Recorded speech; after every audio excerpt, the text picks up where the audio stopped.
एक वक्त था जब महान गुप्त साम्राज्य का सूरज ढल चुका था और उत्तर भारत पूरी तरह से राजनीतिक उथल-पुथल और अराजकता में डूबा हुआ था। लेकिन ठीक उसी दौर में इतिहास के मंच पर एक ऐसे सम्राट का उदय हुआ जिसने इस बिखरे हुए भारत को फिर से एक सूत्र में पिरोने का बीड़ा उठाया। उसका नाम था हर्षवर्धन, जिसे आज भी उत्तर भारत का अंतिम महान हिंदू सम्राट कहा जाता है। तो कहानी शुरू होती है वर्धन वंश से, जिसे पुष्यभूति वंश के नाम से भी जाना जाता है, और हर्षवर्धन इसी वंश के सबसे महान सम्राट बने। हर्षवर्धन के पिता का नाम था प्रभाकर वर्धन। वो कोई मामूली राजा नहीं थे, बल्कि एक बहुत ही शक्तिशाली शासक थे जिन्होंने खूंखार हूणों के हमलों को रोका और उत्तर भारत को एक सुरक्षा कवच दिया। हर्षवर्धन के परिवार में उनकी माँ थीं यशोमती देवी, एक बड़े भाई थे राज्यवर्धन और एक बहन राज्यश्री, और यही परिवार आगे चलकर उनके जीवन की सबसे बड़ी ताकत भी बना और सबसे बड़ी त्रासदी का कारण भी। उनकी बहन राज्यश्री का विवाह कन्नौज के मौखरी वंश के राजा गृहवर्मा के साथ हुआ था। लेकिन यहीं से इतिहास ने एक बहुत ही भयानक मोड़ लिया। गौड़ शासक शशांक ने धोखे से कन्नौज के राजा गृहवर्मा की हत्या कर दी।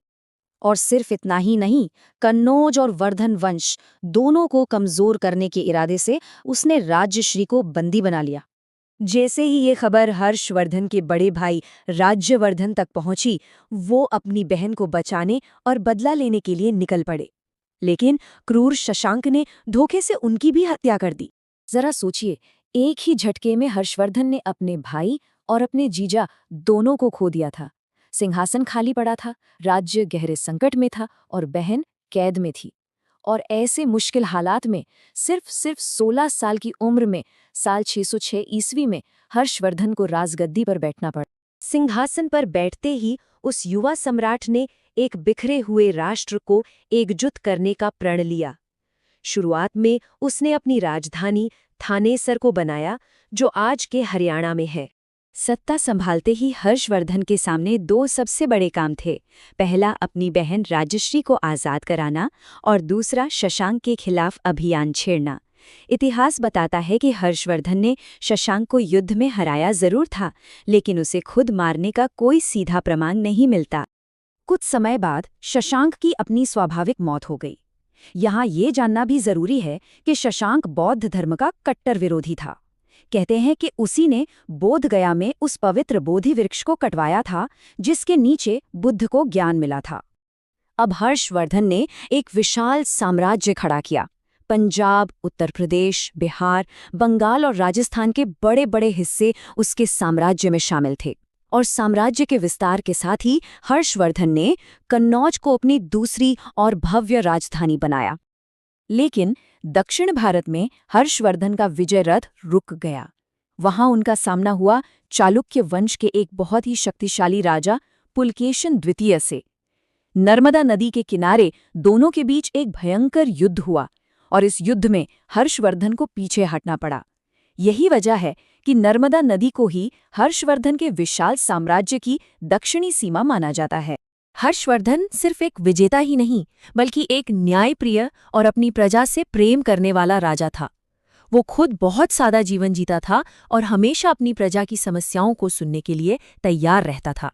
अगर धर्म की बात करें तो हर्षवर्धन शुरुआत में एक शैव था, यानी भगवान शिव का उपासक। लेकिन बाद में वो बौद्ध धर्म की महायान शाखा का अनुयायी बन गया। इसके बावजूद वो पूरी तरह से धार्मिक सहिष्णु था। वो ब्राह्मणों, बौद्धों और जैनों सभी को बराबर संरक्षण देता था। हर्षवर्धन के ही समय में नालंदा विश्वविद्यालय अपने शिखर पर था।